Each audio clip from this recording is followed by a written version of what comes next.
আপনারা দেখেছেন বাংলাদেশে কোনো এক হিন্দুদের ছেলে, নামটা আমি জানি না, সেই ছেলেটা ইসলামকে কুর্তি করেছে, কোনো কথা বলেছে, কি বলেছে সেটাও আমি দেখিনি, খালি মোবাইলে কার রাতে যেতে যেতে দেখলাম মুসলমানরা তাকে উল্টো টাঙ্গিয়ে আগুন ধরিয়ে দিয়েছে, পুড়িয়ে মেরে দিয়েছে। যদি জিজ্ঞেস করেন এটা মারাত্মক অপরাধ করেছে। যদি বলেন ইসলামকে গালি দিয়েছে, ইসলামকে গালি এরা তো দূরের কথা। যারা বাংলাদেশের মুসলমান আছেন, আমার ভারতের মুমিন ভাই আছেন, দিনী ভাই যারা আমার বক্তব্য বাংলাদেশে শুনেন, দেশ বিদেশের, অনুরোধ করে বলছি কালকে আমার এই জলসাটা ছুটবে গোটা পৃথিবীতে, শুনে যান। তাহলে তোমরা নবীজি সাল্লাল্লাহু আলাইহি সাল্লামের বিজয়ের হাদিসগুলো পড়ে নাও। যেদিনে নবীজি মক্কা বিজয় করেছেন, সেই দিনে সাহাবীরা তলোয়ার নিয়ে দাঁড়িয়ে গেছে, আজকে আমরা বদলা লব। আম্মার ইবনে ইয়াসিনের মায়ের দু পায়ে উট বেঁধে দুদিকে তাড়িয়ে দিয়েছে কাফেররা, আঁখ ফাড়ার মতো ফাড়া গেছে। হযরতে উসমানে গনি রাদিয়াল্লাহু তাআলা আনহুকে 40 দিন হাত পা বেঁধে গরম বালুতে ফেলে রেখেছে, পানি দেয়নি। হযরতে উমর ফারুক রাদিয়াল্লাহু তাআলা আনহুকে ফজরের নামাজে ভুজালি মারা হয়েছে। সাইয়েদনা বেলাল হাবসি রাদিয়াল্লাহু তাআলা আনহু কোমরে দড়ি বেঁধে উটের পেছনে বাঁধা হয়েছে, ছেঁচুড়ে ছেঁচুড়ে গেছে। নবীজি কোরআন পড়ছেন কাবা ঘরের ভেতরে, বেঈমানরা বাইরে তাবলীগ করছে, কি বলে জানেন? ওয়াকালাল্লাযীনা কাফারু লা তাসমাউ লিহাযাল কুরআন ওয়ালগাউ ফীহি লাআল্লাকুম তাগলিবুন। হে মানুষেরা শোনো, নবী যে কোরআন আবৃত্তি করে সে কোরআন তোমরা শ্রবণ করো না, হাততালি মারবে আর কানেতে আঙ্গুল দেবে, আপনার চোখ দিয়ে পানি আসবে। কেউ যদি হজ করতে না যেয়ে থাকেন, হজ করতে গেলে একবার মনে করে দেখুন, ওই তায়েফের ময়দান এখনো সাক্ষী দেবে তায়েফের পাথরগুলো, যে পাথর নবীজির রক্তে লাল হয়েছে। ওই তায়েফের মাটি, হযরতে মা আয়েশা সিদ্দিকা রাদিয়াল্লাহু তাআলা আনহা নবীজিকে বলছেন, ইয়া রাসূলুল্লাহ, 23টা বছরের মধ্যে আপনি কবে সবথেকে বেশি কষ্ট পেয়েছেন? নবীজি চোখের পানি ফেলিয়ে বলছে, তায়েফের ময়দানে। আবার বললেন, ইয়া রাসূলুল্লাহ, 23টা বছরের মধ্যে আপনার জীবনে সবথেকে বেশি কষ্ট কে দিয়েছে? নবীজি বললেন, তায়েফের ময়দানে। জিবরিল আমিন বললেন, ইয়া রাসূলুল্লাহ, আপনি যদি বলেন আমি একটা পর মারবো, পৃথিবীটা 7 বার ধ্বংস হবে। নবীজি বললেন, এদের নাসাল, এরা কোনদিন আমার কাছে ঈমান আনয়ন করবে। জোরে বলুন সুবহানাল্লাহ। নবীজি ক্ষমা করলেন যে নবীজিকে রক্তাক্ত করেছে তায়েফের মানুষ। নবীজি বললেন, আমার 23 বছরের জীবনীতে আমি যেদিনে সবথেকে বেশি কষ্ট পেয়েছি, আমাকে তায়েফের মাটিতে যেদিনে রক্তাক্ত করা হয়েছে।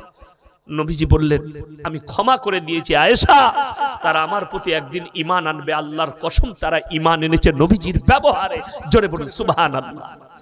যে লোকটা আমার নবীজিকে গালি দিল, সে একটা মানুষ, তাকে তোমরা নবীজির কথা না ভেবে তাকে আগুন দিয়ে জ্বালিয়ে দিলে। শুধু তাই নয়, আমি এক্ষুনি শোনালাম, কোন মানুষ যদি কোন মানুষকে হত্যা করে, আল্লাহ কোরআনে বলেছে গোটা পৃথিবীর মানুষকে হত্যা করলো, হয়তো এই গালি দেওয়ার বদৌলতে আল্লাহ তাকে ঈমান দান করতে পারতেন। এরকম হয়েছে না হয়নি? আপনারা জানেন। হে বাংলাদেশের মানুষ, শুনে রেখে দাও, আমি যাইনি, আমার বক্তব্য শোনো। নবীজি সাল্লাল্লাহু আলাইহি সাল্লামের আপন চাচা যান, বাংলাদেশের যে হাজী সাহেব ভাইরা হজ করতে যান, যারা জ্বালিয়ে পুড়িয়ে মেরেছে ওই বাচ্চাটাকে, হিন্দু ছেলেটাকে, তারা কান খুলে শুনে নাও। তোমরা হজ করতে গেলে না হলে হাজী সাহেব দিকে জিজ্ঞেস করে নাও, উহুদের প্রান্তরে 70 জন সাহাবীর কবর আছে, সেখানে এমন একজন ব্যক্তির কবর, নবীজির চাচা যান হযরতে আমিরে হামজা রাদিয়াল্লাহু তাআলা আনহু। যখন যুদ্ধের ময়দানে নবীজির সামনে লাশ আনা হলো, হযরতে আমিরে হামজা রাদিয়াল্লাহু তাআলা আনহু, নবীজি হাঁটুগুলো গেড়ে বসে গেলেন আর কাঁদতে লাগলেন, আমার চাচার সঙ্গে এরকম ব্যবহার কে করেছে? গোটা গলা থেকে কলিজা থটটা বুক চিরে বার করে চিবিয়ে খেয়ে নিয়েছে। নবীজি কাঁদলেন আর বললেন, হে আমার সাহাবীরা, আমার চাচার হাল এরকম কে করলো? চেহারাটা ক্ষত বিক্ষত, কালিজার থরটা নেই, বুক চিরে বার করে চিবিয়ে খেয়েছে। ইয়া রাসূলুল্লাহ, তার নাম হিন্দা, সে আপনার চাচা জানের কালিজার থরটা চিবিয়েছে। যেদিনে নবীজি মক্কা বিজয় করেছেন, আর সাহাবীরা বললেন আজকে বদলা নেব। নবীজি বললেন, আজকে বদলা লিবার দিন নয়। আমি মুহাম্মদ আল্লাহর নবী, আমি দয়া করতে জানি, মায়া করতে জানি, ক্ষমা করতে জানি, আমি বদলা নিতে জানি না। বলুন সুবহানাল্লাহ। দলে দলে বেঈমান কাফেররা যখন ঈমান আনছেন, সেই দলের ভেতরে নিজের মুখটাকে লুকিয়ে আসছে হিন্দা। নবীজি বুঝতে পারলেন, মেম্বার থেকে দাঁড়িয়ে গেলেন আর বললেন, হে হিন্দা, বলো লা ইলাহা ইল্লাল্লাহ মুহাম্মাদুর রাসূলুল্লাহ, কলমাটা পড়ে নাও। আমি আল্লাহর নবী, দয়ার নবী, আমি ক্ষমা করতে জানি, দয়া করতে জানি, বদলা নিতে জানি না। নবীজি তার চেহারার দিকে তাকিয়ে কাঁদতে লাগলেন আর বললেন, হে হিন্দা, তুমি আজকে কলমা পড়েছো, আমি আল্লাহর নবী ক্ষমা করেছি, আল্লাহ তোমাকে ক্ষমা করেছে, কিন্তু যতদিন তুমি বেঁচে থাকবে আমার চোখের সামনে এসো না। তোমার চেহারা দেখলে আমার চাচা জানের কথা মনে পড়ে যাচ্ছে। তুমি আমার চাচা জানের কালিজার থরটা বার করে চিবিয়ে খেয়েছো। নবীজি ক্ষমা করেছেন হিন্দাকে।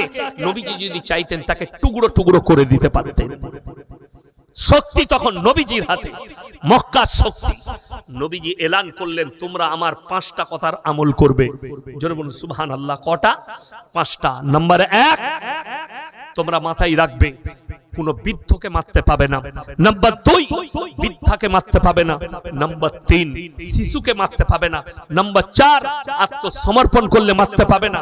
নাম্বার 5, কাবা ঘরে প্রবেশ করলে তোমরা তার গায়ে হাত লাগাতে পাবে না। জোরে বলুন সুবহানাল্লাহ। নবীজি সেদিনে দেখিয়েছেন।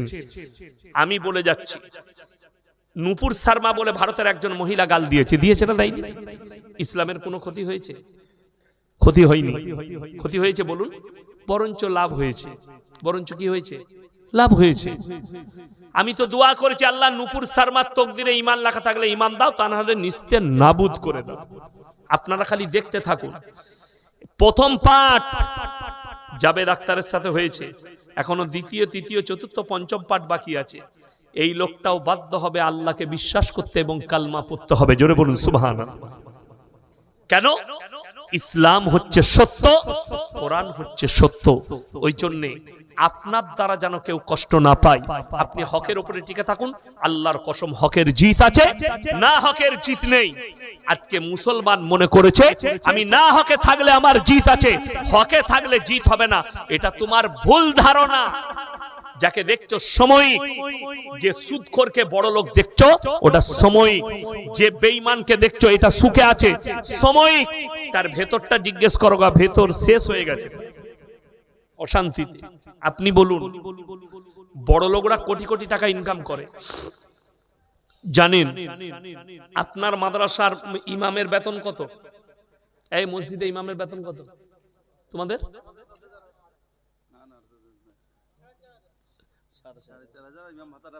ইমাম ভাতারা পায় 4,500। নামাজ হবে না, 100% নামাজ হবে না। যা পারবে করো, আমার যা পারলে করে লাও। যদি তোমার মুফতি থাকে ফতোয়া নিয়ে আসবে, আমি বলে যাচ্ছি নামাজ হবে না। যাই হোক, 4,500 বেতন আমাদের মৌলবীদের সব থেকে কম বেতন সমাজে। কিন্তু জানেন, এই যে সাদা জামা গেটআপ দেখছেন, এই যে গেটআপ, এই যে গেটআপ, এটা কিন্তু আল্লাহর কসম টাকার লয়, ইখলাসের। কিসের বললাম? ইখলাসের। যদি বলেন হাদিস শুনান, নবীজির হাদিস, যারা আল্লাহর রাস্তায় দিনের পথে থাকবে আল্লাহ মৃত্যুকাল পর্যন্ত ইজ্জতের রুজি দান করবেন। জোরে বলুন সুবহানাল্লাহ। আমরা ডাক্তারের বাড়িতে যাই, মাস্টারের বাড়িতে যাই, তো ডাক্তারের বাড়িতে গেলে ডাক্তার দস্তরখান বিছাই না মৌলবি? ডাক্তার হুজুর হাতটা ধুয়ে দিই, হ্যাঁ হুজুর রুটিটা দিই, হুজুর মাংস তুলে দিই, আল্লাহর কৃপা শুকর আদায় করি। সকালবেলায় মাস্টারের বাড়িতে ইমামের পালা, মাস্টারকে চাটা বুইয়ে নেই, ইমামকে দিতে হবে, ঠিক কি না? কথা বলেন, ভাতটা বুইয়ে দিতে হবে। জোরে বলুন সুবহানাল্লাহ। রাসূলের হাদিস সত্য। আপনি দিনের পথে থাকেন, আল্লাহর রাস্তায় থাকেন, আল্লাহ আপনাকে মৃত্যুকাল পর্যন্ত ইজ্জতের রুজি দিবেন। আমরা আলেমরা তো ওই জন্য, লটারির টিকিট হারাম না হালাল? প্রত্যেক দিন টোটো চালিয়ে 1,000 টাকা ইনকাম করছে, হারাম করে 500 টাকা লটারি কাটে। লটারি যদি হালাল হতো আমরা মৌলবীরা তো রোজ একটা করে কাটতাম। যেদিনে 1 কোটি লেগে যাবে তুই মসজিদ বুঝে লিখে আমি ঘর চললাম। কথাটা বুঝতে পারেননি? হারাম বলি তো আমরা কাটতে পারি না, এটার উপরই সন্তুষ্ট প্রকাশ করি, তোমার জানা নাই। তাইলে মুসল্লিদিকে বলতাম ফজরের নামাজ পড়ি বিসমিল্লাহ বলে সূরা ইয়াসিন পড়ে একটা চালিয়ে দিবি, এক ঘর 1 কোটি। হারাম বলি তো আমরা নাই, হারাম বলি তো আমরা মৌলবীরা সুদ খাই না, তোমার জানা নাই। যদি সুদটা হালাল হতো তো মৌলবীর জন্যও হালাল হতো না? হতো না? হালাল হতো। লটারিটা হালাল হলে তো মৌলবীর জন্যও হতো, মদটা হালাল হলে তো মৌলবীর জন্যও হতো। যখন এদের জন্য হারামটা আমি মুসলমান, আমার জন্য কি করে হালাল হতে পারে? শুনেলে রাসূল সাল্লাল্লাহু আলাইহি সাল্লামের হাদিস, কিয়ামতের পূর্বে রাতের বেলায় মানুষ শুবে, সকাল বেলায় চেহারাটা বাঁদর না হলে শুয়োরের মতো হয়ে উঠবে, খিনজিরের মতো। নবীজি সাহাবীরা কাঁদলেন, ইয়া রাসূলুল্লাহ, তারা কি পাপ করবে যে এরকম হবে? নবীজি বললেন, তারা যতগুলো দুনিয়ার পাপ থাকবে হালাল মনে করে করতে শুরু করবে। সুদখোর জানে হারাম, সুদ খাচ্ছে, কিয়ামতের পূর্বে সেই সুদখোরদের চেহারাটা দুনিয়াতেই শুয়োরের মতো হবে, না হলে বাঁদরের মতো। রাতের বেলায় শুবে, সকালে উঠে আয়না দেখবে শুয়োরের মতো হয়ে গেছে। কিয়ামতের আলামত এটা, মাথায় রাখবেন। সবাই হারাম জিনিস থেকে বাঁচবো, জোরে বলুন ইনশাআল্লাহ। দাজ্জাল আসার সময় হলে মানুষ বুঝতে পারবে যখন হারাম জিনিসকে হালাল করে নিয়েছে। মুসলমান, আপনি হারামকে হালাল করে নিচ্ছেন, হারামকে হালালকে হারাম আর হারামকে হালাল করে নিচ্ছেন, কি করে হতে পারে? আপনি জানেন না যে হালাল হলে মৌলবীরা আগে ইউজ করত?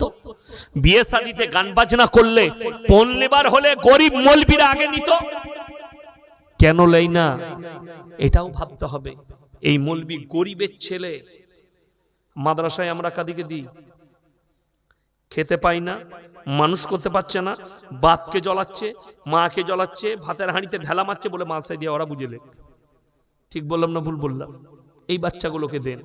এই গরিবের বাচ্চা, যে বেচারা ভিক্ষা করে খায়, মাদ্রাসায় দিয়েছে, আলেম হাফেজ হয়েছে, সে যখন আলেম হাফেজ হয়ে মসজিদে 10,000 বেতন পাচ্ছে, সে তো দাবি করতে পারে আমি যখন 10,000 টাকা ইনকাম করি, আমাকে একটা ভালো অ্যাপাচি বাইক লাগবে, 5 ঘড়ি সোনা লাগবে, 10 লাখ টাকা লাগবে।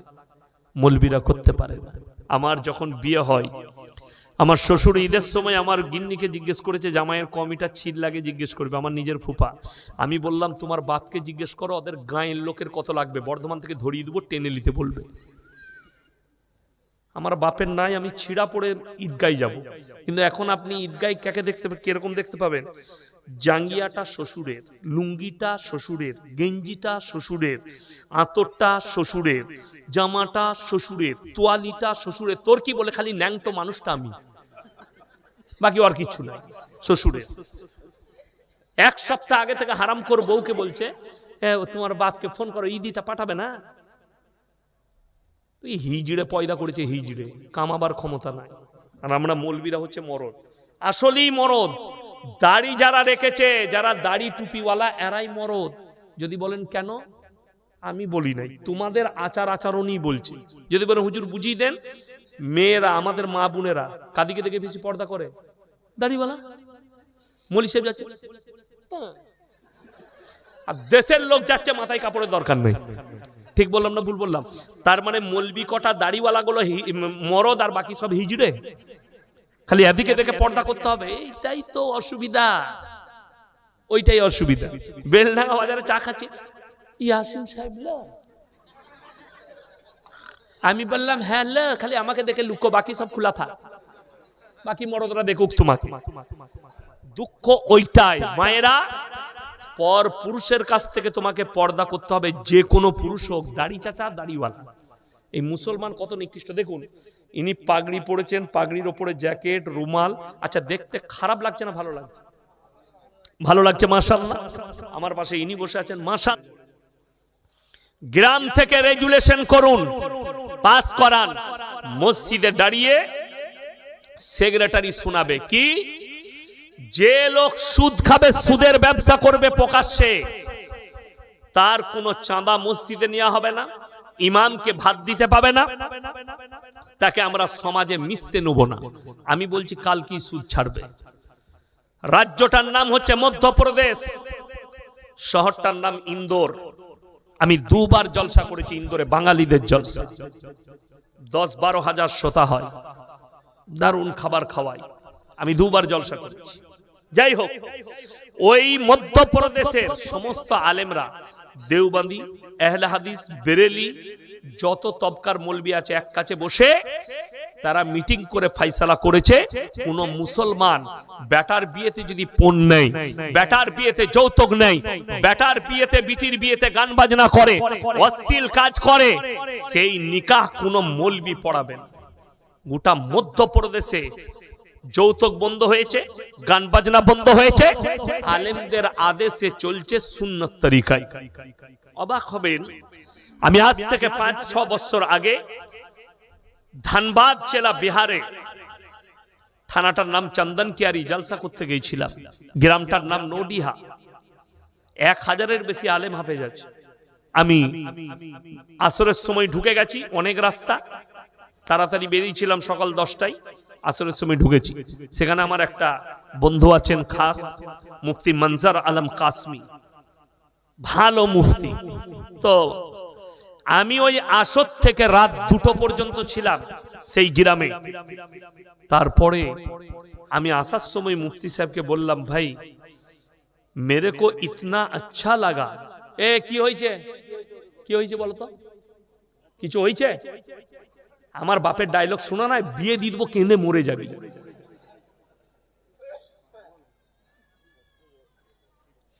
গল্প করলে চায়ের দোকানে যাও, মেলা চলছে দেখ, এইখানে কথাবার্তা বলো না।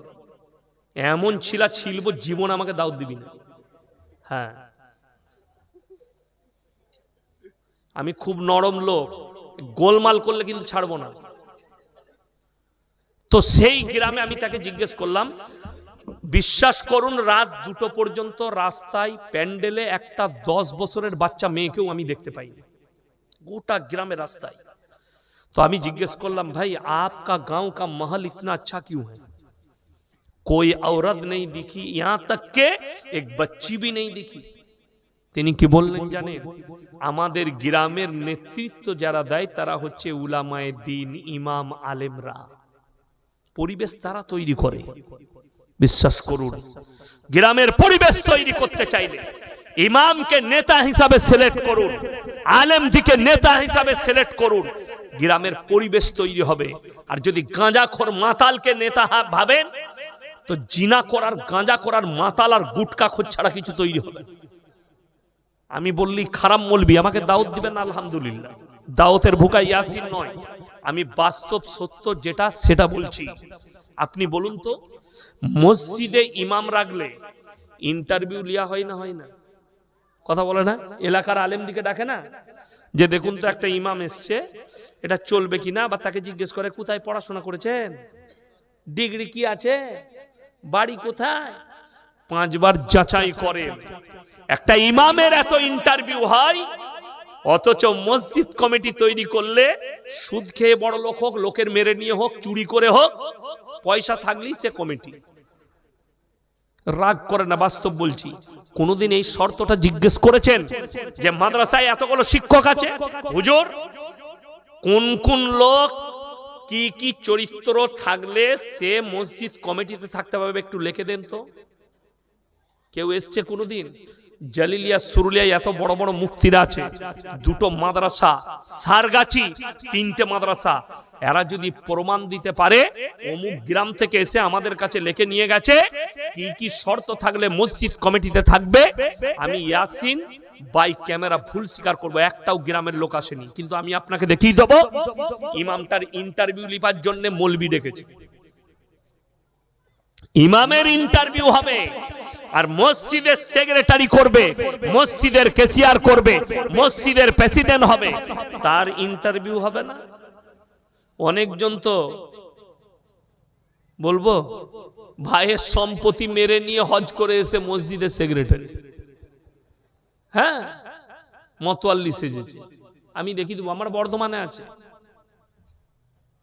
অবাক করার তথ্য দিচ্ছি, একটা নার্সভূমে বর্ধমানে একজন মারা গেছে, আমি কোন গ্রামের বলবো না, কিন্তু বর্ধমান টাউনে ঘটনাটা ঘটেছে। নার্সিংহোম বড়, মারা গেছে।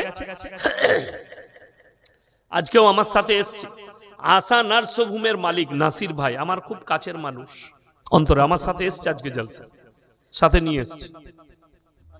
কই পানি দেন তো। তো রাত 2টোর সময় বাপ মরে যাচ্ছে, ক্যাবিনে আছে, মারা গেছে। একটা আয়া আছে নার্স, তার সাথে বাইরে বেটা দাঁড়িয়ে ছিল, বড় বেটা, তাকে এসে বললে তোমার বাপ মারা গেছে। তাকে বললে কেউ কি বলবি না, চুপ করে থাক। হ্যাঁ, আলহামদুলিল্লাহ, কেউ কি বলবি না, তোকে 10,000 টাকা দিচ্ছি। তার হাতে 10,000 টাকা দিয়েছে, ওই মরা বাপের টিপ নিয়েছে, মরা বাপের কাগজে, অথচ সে মাল মসজিদ কমিটিতে আছে। আমি নাম করব না, যদি সে আমার জলসাটা শুনে তুমি হারাম কর বুঝে নিবে, তোমাকেই বললাম, পারিস তো আমার যা পারি করলি, নাম তো আমি লিই নাই। কথাটা ঠিক কি না? নাম আর তুমি যদি করে থাকো তোমার গায়ে লাগবে না, লাগবে কেন? তারপরে যখন জানাজা হয়ে গেছে, 1 মাস কেটে গেছে, ভাইরা বলছে বাপ তো মরেই গেল, 3টে ভাই, তা এই সম্পত্তিগুলো ভাগ করলে, কে কোন জমিটা নিবি সব ভাগ করলি, আই ভালো, বাপ মারা গেছে। ই তখন বলছে ভাগ করবি কি মানে, বাপ তো লেখে গেছে আমাকে, সালা কাগজ দেখাচ্ছে, তোর মাথা খারাপ, বাপের টিপ, বাপের সই। বাস সন্দেহ হলো একটা ভাইয়ের, শিক্ষিত, সে নার্সিংহোমে গিয়ে বললে পরিষ্কার, যে তারিখে আমার বাপ মরে হলো, সিসি ক্যামেরা খুলো। রাতের বেলা যেমনি খুলেছে, মেয়েটাকে 10,000 দিয়েছে, ধরা পড়েছে, টিপ লিখছে, ধরা পড়েছে। মাল যাবে কোথায়? তাকে নিয়ে এসে দেখিয়েছে ক্যামেরাটা, দেখো তুমি কি কাণ্ড করেছো। বিচার ডাকলো, গ্রামের লোকও মনে মনে ভাবলো, আচ্ছা মসজিদ কমিটি পেয়েছি আমরা, চোর বাপের সম্পত্তি মেরে নিচ্ছে। ওই জন্য বলে দিই শুনেন, আজকে আমাদের সমাজ ব্র্যান্ড চিনতে পারেনি। ব্র্যান্ড মানে বুঝেন, ব্র্যান্ডেড মাল, কি বুঝলেন? ঘড়ি পড়ে আছে, এই ঘড়িটা কোথাকার কে বলতে পারবে? এই ঘড়ি আমাদের দেশের নয়, এটা সৌদি আরবের ঘড়ি। আমাকে একজন গিফট করেছে, হযরত মাওলানা জাকারিয়া সাহেব রহমতুল্লাহ আলাই, কাঁটাদিঘি মাদ্রাসার, মহিলা মাদ্রাসার যিনি সেক্রেটারি, উনার ছেলে আমাকে এটা গিফট করেছে। তো এই ঘড়িটা হচ্ছে ব্র্যান্ডেড ঘড়ি। এখন এই ব্র্যান্ডটা আপনাদেরকে আমি বুঝিয়ে দিই। আমি 3 বছর আগে জলসায় গিয়েছিলাম হায়দ্রাবাদ। হায়দ্রাবাদে 11টায় জলসা শেষ করেছি, দিয়ে আমাকে নিয়ে গেল ওই আপনার চারমিনার আছে, যেখানে সব ঘুরতে যায়, প্রচুর ভিড়। গেলাম, এই পায়েস ফায়েস, তারপরে আপনার আতার পায়েস, ফালুদা, এসব খাওয়ালো। একটা ছেলে দেখছি ঠেলা গাড়িতে ঘড়ি বিক্রি করছে, চকচকে পারা। আমি বললাম কিতনা রুপে? একটা কালো ঘড়ি আমার পছন্দ হলো। ভাই কিতনা কিমাত হ্যায়? বলে হযরত 200 রুপয়ে। আমরা 150 में मिलेगा? বলে লে লিজি। আমি নিলাম, হাতে পরে নিয়ে টাকা মিটিয়ে দিলাম। রাত্রে ফজরের সময় উঠে সেই ঘড়ি পড়ি, মক্কা মসজিদের পাশে নামাজ পড়লাম, একটা গোল মসজিদে। পেস্তা হাউসে চা খেলাম 2 কাপ, চলে গেলাম এয়ারপোর্টে। নামলাম আমি এসে দুর্গাপুর কাজী নজরুল ইসলাম এয়ারপোর্টে। আমার ড্রাইভার আমাকে গাড়িতে তুললো, আপনাদের মুর্শিদাবাদ ধুলিয়ানে জলসায় এলাম। জলসায় ঢুকলাম, হাতে ঘড়িটাই আছে। আমি বললাম তোমরা কি ব্র্যান্ড চিনো? বলে হুজুর চিনি। আমি বললাম আমার হাতের ঘড়িটা কত দাম হতে পারে বলো। একজন বললে হুজুর 25,000 টাকা, একজন বললে হুজুর 17,000, একজন বললে 2500, একজন বললে 3,000, একজন বললে 1200, একজন বললে 1500। যতজন দাম বলেছে সবাই ঠিক বলেছে, ভুল কেউ বলে। কেন বলুন তো? যে 25,000 বলছে সে জানে ইয়াসিন সাহেবের মতো বক্তার হাতে ঘড়ি আছে, মানে মালটা কমা হবে না। কথাটা বুঝতে পেরেছেন? এই ভেবে সবাই দাম বলেছে। লাস্টে আমি বললাম বাবা ঘড়িটার দাম 150 টাকা, যদি কেউ 25,000 টাকায় নিতে চাও তো আমি খুলে দিচ্ছি, টাকাটি আমাকে দাও, অত দিতে হবে না, 10 দিলেই হবে। আমি 150 মাল 10-এ গেলে অনেক লাভ, তাই না? কিন্তু দুঃখের বিষয় আমি বললাম আসল বাঁশটা দিই নাই, দাঁড়া বাঁশটা দেব। এখন তো আমি হাসির মজাকে বুঝাচ্ছি, একটা গরিবের ছেলে আপনাদের গ্রামের সকালবেলায় যদি ছিঁড়া প্যান্ট পরে বাজারে যায়, চায়ের দোকানে 10টা লোক বসে থাকলে বলবে, আরে এ তো গরিবের ছেলে, ও পয়সা নেই। বলবে না? বলবে না? খেটে খায়, ওর বাপ কাজ করে, গরিবের ছেলে। ওই ছিঁড়া প্যান্টটা ওর কাছ থেকে নিয়ে শাহরুখ খানকে পরিয়ে দেন, ওরে বাবরে কোথায় দারুণ মালবে, কোন দোকানে পাওয়া যাবে বলতো? লোকটা পাল্টালো, মালটার দাম পাল্টি গেল। ছিঁড়া প্যান্ট। অথচ রাসূলের হাদিস শুনেলেন, বর্বরতার যুগের পাপগুলো কিয়ামতের পূর্বে মডেলিং হয়ে ফিরে চলে আসবে। তার একটা দলিল শুনবেন, এই দলিলটা দিলে অনেক হারামখোরের গায়ে লাগবে। কেমন বলে দিই, এমন একটা যুগ ছিল, আদিম যুগের ঘটনা পড়েছেন না পড়েননি? পড়েন না আদিম যুগের ঘটনা? কি লেখা আছে ইতিহাসে? মানুষ আগে বাঁদর ছিল, তারপরে উন্নতি লাভ করে। তা আমি খালি চিন্তা করছি, আল্লাহ, কলকাতা আলিপুর চিড়িয়াখানায় এতগুলো বন মানুষ আছে, 30 বছরও একটা মানুষ করতে পারলেন। তার মানে ইতিহাসটা যে লিখেছে এমনি লেখে নাই, 14.5 কেজি গাঁজা খেয়ে লিখেছে। বান্দর আলাদা সৃষ্টি, ইনসান আলাদা সৃষ্টি, অথচ ইতিহাসে লিখে দিয়েছে বান্দর থেকে মানুষ হয়েছে। যা বুঝে করগা, তোরা খুঁজে বেড়া মাল কোথায় আছে। যাই হোক, মানুষ আগে কাপড় পরতে জানতো না, ঠিক কিনা? এরকম ব্র্যান্ডের কাপড় ছিল, এরকম লুঙ্গি ছিল। মানুষ গাছের ছালের কাপড় করে পরতো, বস্তার মতো পরতো, উলঙ্গ থাকতো, ছিঁড়া কাপড় পরতো। এটা ছিল বর্বরতার যুগে। অনেক মহিলা, অনেক মানুষ ন্যাংটো ঘুরে বেড়াতো, যারা বর্বর ছিল, যারা জিনায় লিপ্ত থাকতো। আর এখন যে যত বেশি ন্যাংটো হবে সে তত বেশি মডেলিং। এটা আখরি জামানা। ঠিক বললাম না ভুল বললাম? যে যত ন্যাংটো হবে সে তত মডেলিং। ওই জন্যই তো আমাদিকে বলে এরা মৌলবি সাহেব, বিশ্বাস করুন, পর্দার কথা কেন বলি জানেন? আপনারা বুঝতে পেরেছেন। এত বড় অন্যায় কাজ করেছে কোথাকার বিহারের মুখ্যমন্ত্রী, একটা নারীর হিজাব ধরে টেনেছে, তার মুখটা দেখবো বলে। শাহ আতাউল্লাহ বুখারী রাহমাতুল্লাহ নাম শুনেছেন? আলেমরা চিনেন। শাহ আতাউল্লাহ বুখারী রাহমাতুল্লাহ আলাইহির দরবারে একজন 75 বছরের মহিলা এলেন, পর্দায় দাঁড়িয়ে আছেন। তিনি বললেন, मैं आपके मुरीद होना चाहती हूं, আমি আপনার কাছে বায়েত হব। তো শাহ আতাউল্লাহ বুখারী রাহমাতুল্লাহ আলাইহি উত্তর দিলেন, अरे तुम 75 साल की बुड्ढी हो और मैं 75 साल का बुड्ढा हूं, लेकिन जवानी कभी बुढ़ा पर नहीं आती। जवानीটা বুড়োই না, মানুষ বুড়িয়ে যায়, যৌবনটা শেষ হয়ে যায়, তার দিলেতে যে যৌবনটা থাকে সেটা বুড়োই না। তো ও হারাম করে এখনো বুড়োই নাই, ওর ভেতরে যৌবনটা চেগিয়ে আছে। তার একটা বিয়ে কর। কে মানা করেছে তোকে? 4-5টা করেলে সকালবেলায় একজনের মুখ দেখবি, রাতের বেলায় আর একজনের দেখবি, তাদেরকে ন্যাংটো করে রেখে দে তোর যদি দরকার থাকে। কিন্তু দুঃখের বিষয় জানেন আপনারা, আরবের একটা শেখদের দুবাইয়ে তার বিবি শখ করেছে যে আমি আইল্যান্ডে বিকিনি পরে ঘুরবো। তার শখ, তার বিবির। সে দেখলে বিবির শখ পূরণ করতে হবে, পুরো একটা আইল্যান্ড কিনে নিয়ে খালি করে দিলে আইল্যান্ডটা কেউ থাকবে না, তুমি আর আমি বলে, এরপর ঘুরে বেড়া ন্যাংটো হয়ে দেখি। তার বিবির শখ মিটিয়ে গেল। সে তো চাইছিল দলের মাঝে ঘুরবো, এই পুরো আইল্যান্ডটা কিনে নিয়েছে, পুরো আইল্যান্ডটা পুরো খালি করে দাও আমার। এরপর বউকে বলে, তোকে বাগে খাবে না ভালুকে, তুই ন্যাংটো ঘুরে বেড়া।